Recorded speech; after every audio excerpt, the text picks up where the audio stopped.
Hey guys, welcome back to the Giovanni Show. Today we have on somebody that I am proud to call one of my friends, the Blue Meanie. What's up, man? Oh man, it's so good to be back with you, buddy. It's been too long. Mostly my fault. My schedule is crazy. But hey, you said, hey man, it's Dallas week. You want to come on? I was like, absolutely. Who better to talk Eagles football, especially Dallas week, than my boy Giovanni. So here we are, bro. Yes, sir. I'm super excited. So a big game this week. Oh Obviously coming off of a horrible loss last week. yeah. What adjustments would you like to see this week? Well, I mean, they call this stretch the gauntlet for a reason, right? And I think the gauntlet started with the last Dallas game. Dallas, Kansas City, Buffalo. Those are all games people kept predicting the Eagles to lose, right? And then, they lose last week uh to excuse me, don't 49ers. yeah. Dude, I am on another planet. We lost to the 49ers, and then now everybody's gloating. See, told you the Eagles were going to lose. And well, if you keep predicting they're going to lose and they lose once, okay, you're going to be right once. But I think the 49ers game was a learnable moment. Um, it's easier for a team to fix problems after a loss than when you're constantly winning. So if you're winning, you don't want to mess up the chemistry and what's going on. You don't want to be the jinx. But now that they've lost in spectacular fashion as they did, I think this week they fix a lot of the mistakes, and I think they go into this Dallas game ready to right the wrongs that they did last week. And one of those wrongs was they need to run the ball. I believe they only ran the ball against San Francisco four times, or no, six. Yeah, six times. I'll have the stats for me. I don't like to read stats or anything. I just like to come on a free form talk. But and that's not enough, man. That's not enough running. And especially not enough Swift. I mean, Gainwell for some reason has been doing more running than Swift. I don't know if they're trying to conserve his energy for like a playoff stretch. I don't know why they're holding back on Swift, but they need to get Swift and the running game going this week against Dallas and just, wear that defensive line down, and the best way to wear a defensive line down is just constantly run the ball at them and let our offensive line manhandle their defensive line. So get back to basics, get back to what your strengths are. You know, I'm a big believer of, accentuating the positive and hiding the negatives. And the positive, the main positive with our offense is our running game. And that also takes a little pressure off Jalen with having so Jalen doesn't have to play hero ball at the end because we're always falling behind, in the first half and then making those spectacular comebacks in the second half. If Jalen's just running the ball and then throwing it when he, needs to, then I think, a good balanced offense will help fix, whatever problems they had leading up to the 49er game. 100%. And we saw that guy out front of the NovaCare complex that had the sign that said run the ball. And apparently Nick Sirianni brought him coffee. So hopefully he saw that sign and took the advice. But I Yeah. can I can't agree with you more. I mean, we need to pound that run game. When you have a guy like DeAndre Swift who can pick up, 6 yards minimum on some of these runs that he's making, it's pointless to me to keep forcing passes into windows that just are not there. So I completely agree with you. I'm super excited to see what we do this week. Obviously, it's a huge game because a guy like Shaquille Leonard, who was kind of, Money. working both these teams, he was working both of them. He was going back and forth to the different complexes and seeing which one he wanted to go to. And now he has to play Dallas, the other team who wanted him. So it's going to be a little bit more personal for him. So I'm super excited for that. Yeah. I'm So definitely enjoying the storylines there, you know. This it's like The Bachelor. Who's he going to right. propose to, you know? Instead of a rose, he gives him a helmet or something. I don't know, something like that. I choose Philadelphia. Yeah, I said this to my mom. I was like, he probably just went and Nick Sirianni showed him the Kelly Green uniforms, and he was like, sold. That's Yeah. what I would have done. He probably went to Dallas and went, I'm just here for the buffet. I'm just here for the free lunch. I'm trying to get some mileage points with my Right, Freego Flyer miles. But I pick a Philly. right. Yeah. Um, Have some more lobster before I go. right. So what did you think about that Shaquille pickup?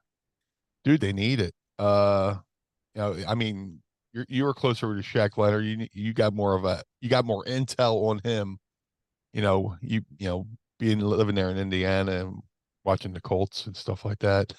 But dude, they needed him. He's a stud. I mean, he looks like you look at Shaq Leonard, you go, not only, is that a man's name? Shaq Leonard. That's a manly name. He looks the part, and we need that guy up in the middle there. The 49ers killed us. Speaking in the run game, we got killed with the run game, Once they realized they could impose their will on our defense, they were running it like a hot knife through butter, and they needed that help. I thank God Cunningham, I hear, is coming back. Yeah, we are cursed in the middle linebacker department when the Philadelphia Eagles. So anything to help stop the bleeding, and he's got a resume. Is he, you know, the be all end all? We'll see. But it's definitely better than what they've had. He's got experience, and hopefully he can, put some licks on some guys and make them think twice about running that ball, you know? Yes, sir. I cannot agree with you more again because that middle linebacker, I don't remember a time, Meanie, where we have had good linebackers. I really just can't. There's Yeah. never been a good linebacker room in the time of me watching football. So I'm excited. Obviously, like you said, I know him on a more personal level.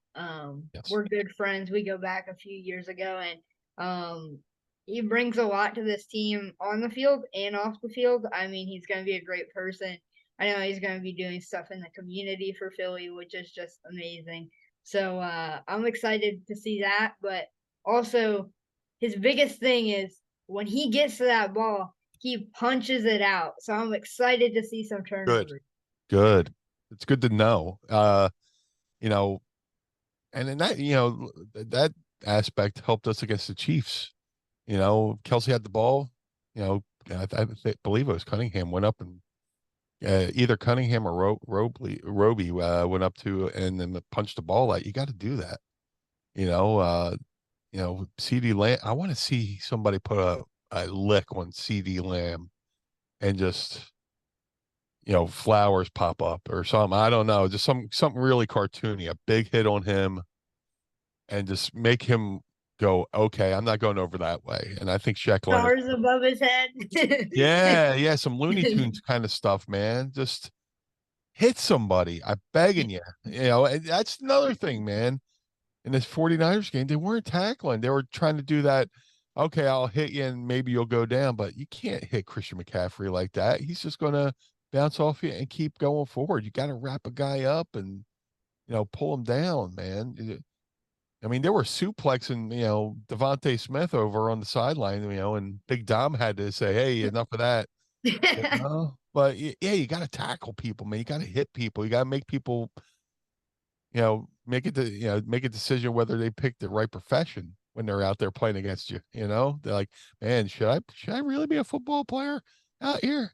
But we got to hit people, man.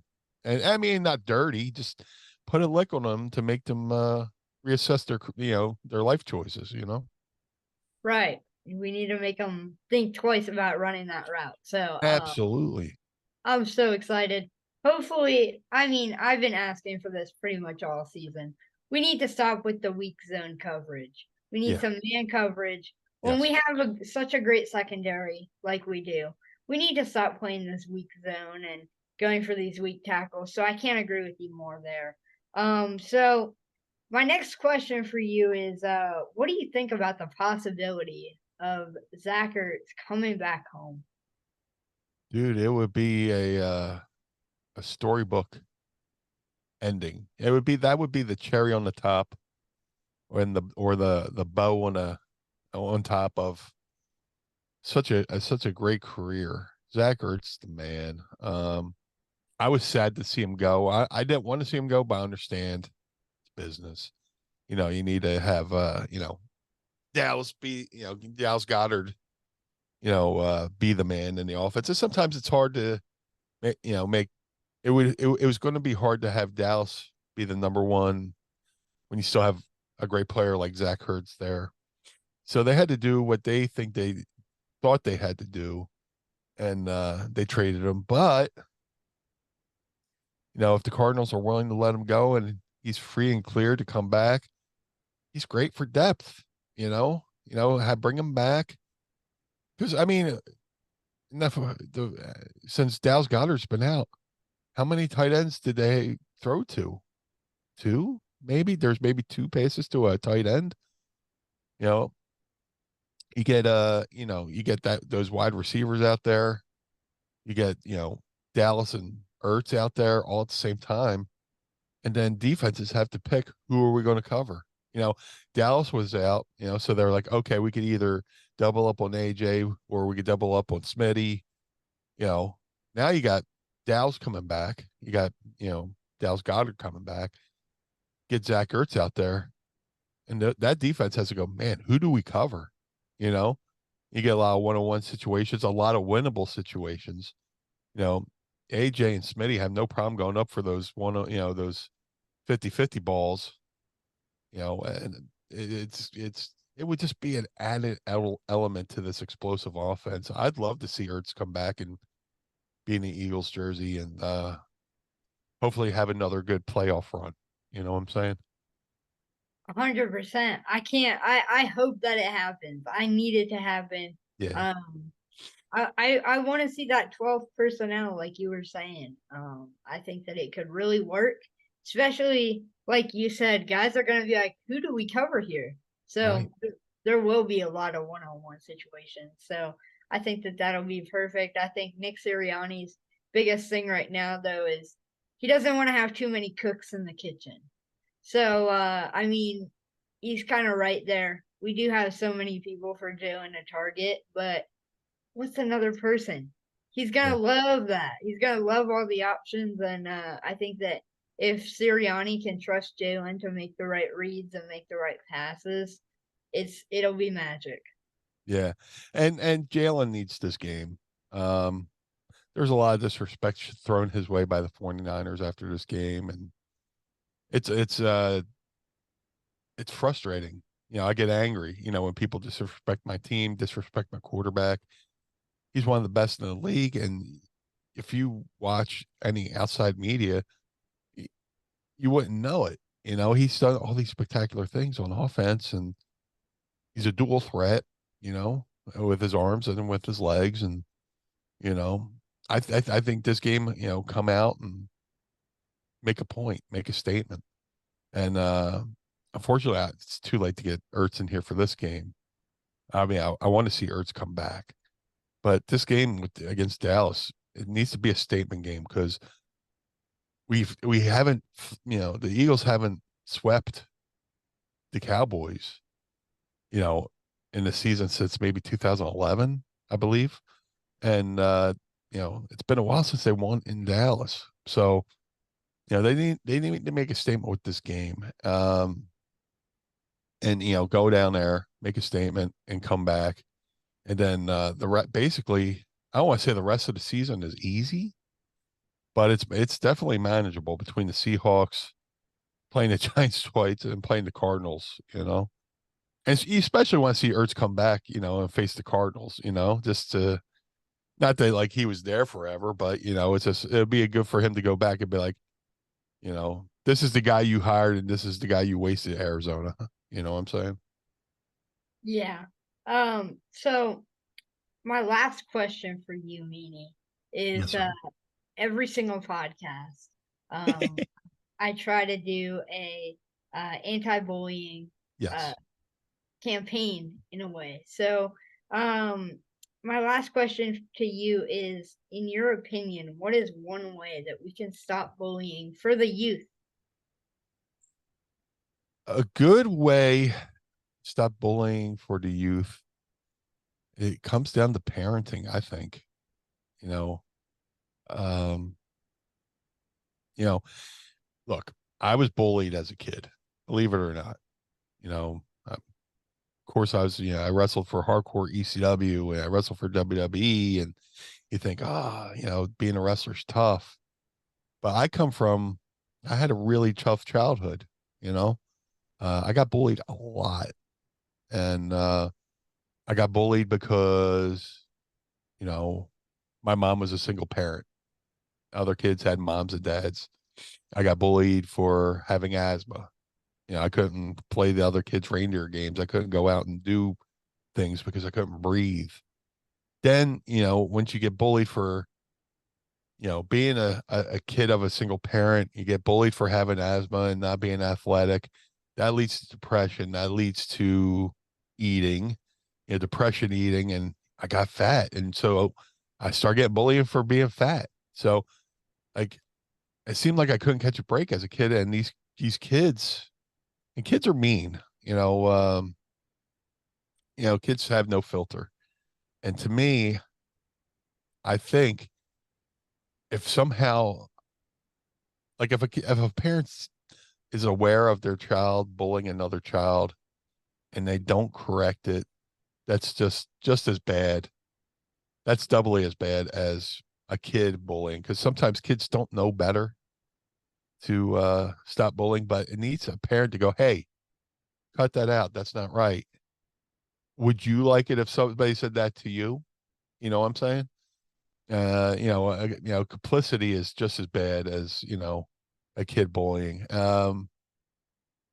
Now being bullied, uh, my bet, my best, my best defense against bullying was just not to let them know that they're getting to me.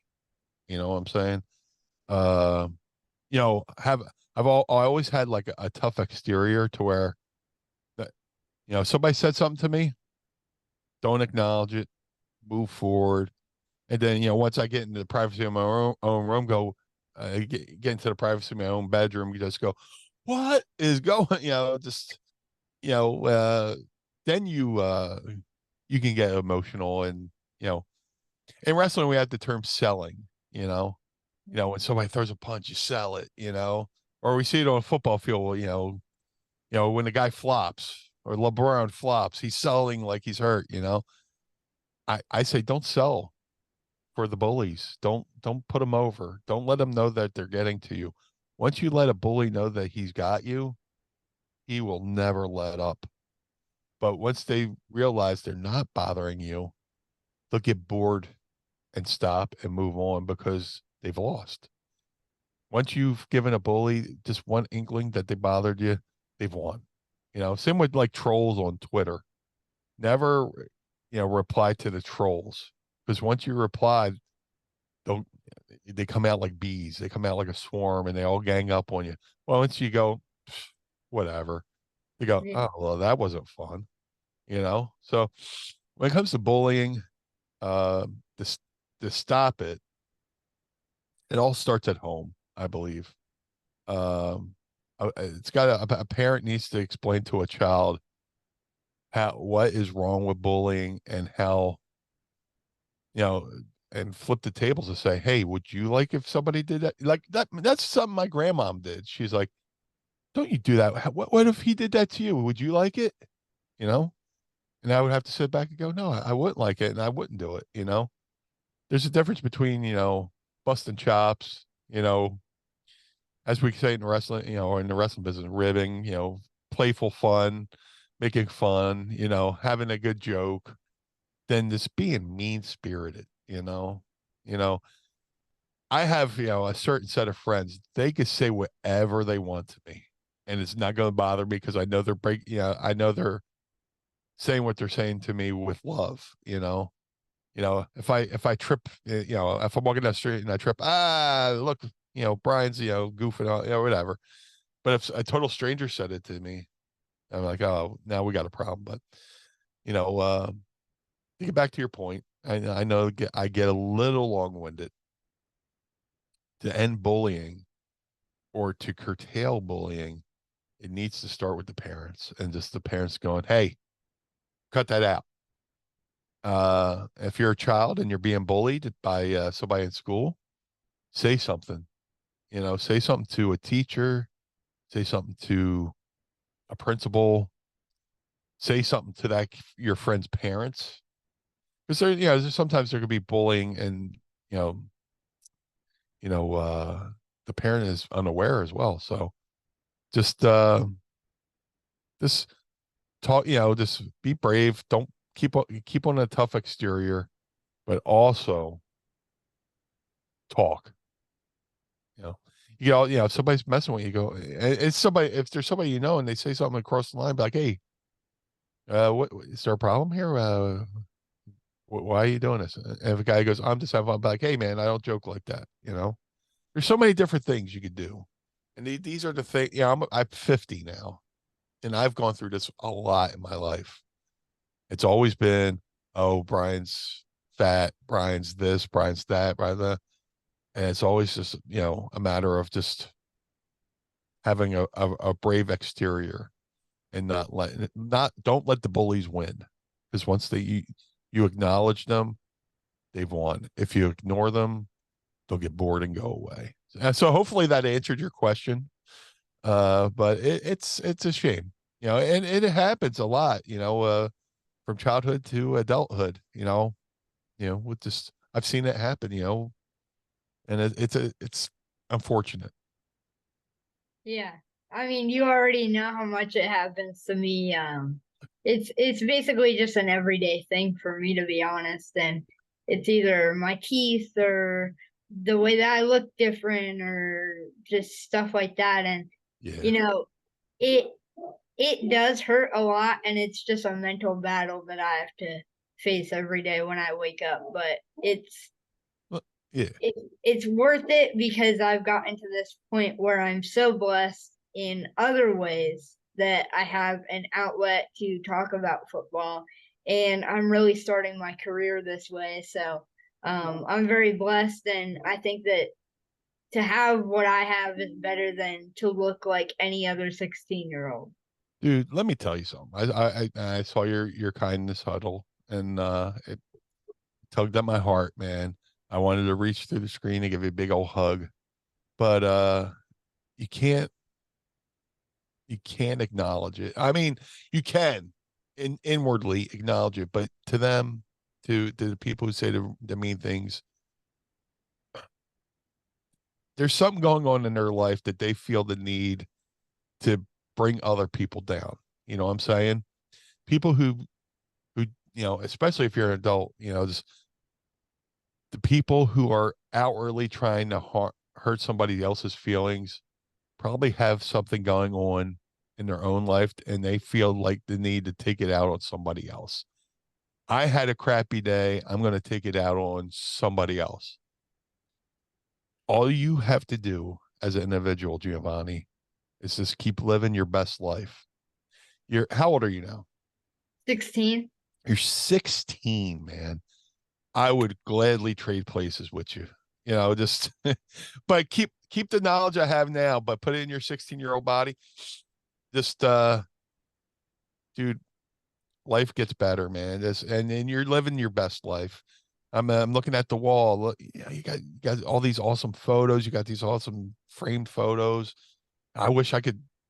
I mean, I have stuff. I wish I had the foresight to get them framed and all that stuff. But you're living a great life. Somebody feels the need to say something wrong to you, that's on them. They probably got something bad going on in their life, but you just gotta keep doing what you're doing. Wake up every day. You wake up is a good day. Every day you put your feet on the ground is a victory, and you just keep doing what you're doing with the podcast. With becoming a journalist, and just lead your best life. And trust me when I say you are an inspiration to others. You know what I'm saying? You know, other people could just fold up their tent and quit, but you haven't folded up your tent. You've put your flag in the ground and said, this is who I am, this is who I'm going to be, and you're going to have to live your life according to me. And that's what you need to do. You know, you're already ahead of the game. You know, when I was a kid, when I was 16, I was still playing with my LJN WWF figures, even though I probably should have gave them up when I was 10, you know, but I still had that dream of being a professional wrestler, you know, when I was 16. I was, you know, trying to figure out who I was going to be. And you're at the perfect age of who am I going to be? You already know what you want to be. It's just a matter of just every day waking up, putting your feet on the ground, put a comb through your hair and go, I'm Giovanni, and this is how my life's going to be. And you're going to be successful because you already have a good start. You already have a good support system in place to help you. And you got so many people who want to see you succeed. You can't worry about the people that are miserable in their own lives and trying to bring you down with them.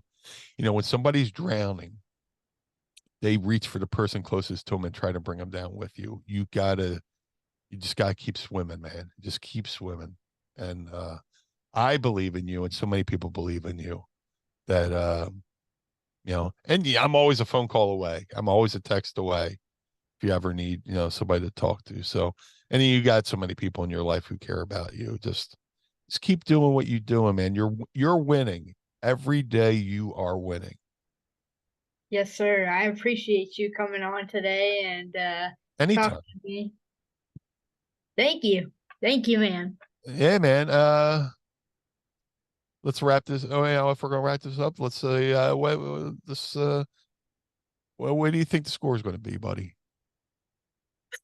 I'm thinking, I mean, it was a sloppy Dallas game last game, and I think Yeah. that that's been the story of this entire season has been just sloppy victories.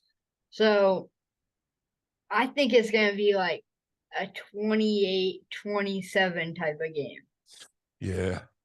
Yeah. Be bad. I clutch your armrest kind of game where dude, my big toe shoot up through my sneaker, you know, just because I'm all wound up, you know, and wearing out the carpet in my living room because I'm pacing back and forth. But you know, yeah, I agree with you. It's going to be a tight one, and I think it's going to come down to the last second, and it's not going to be good for my anxiety. Right. So yeah, I'll agree with you. 28-27. That sounds about right. Well, man, thank you so much for coming on today, and go Birds. Go Birds.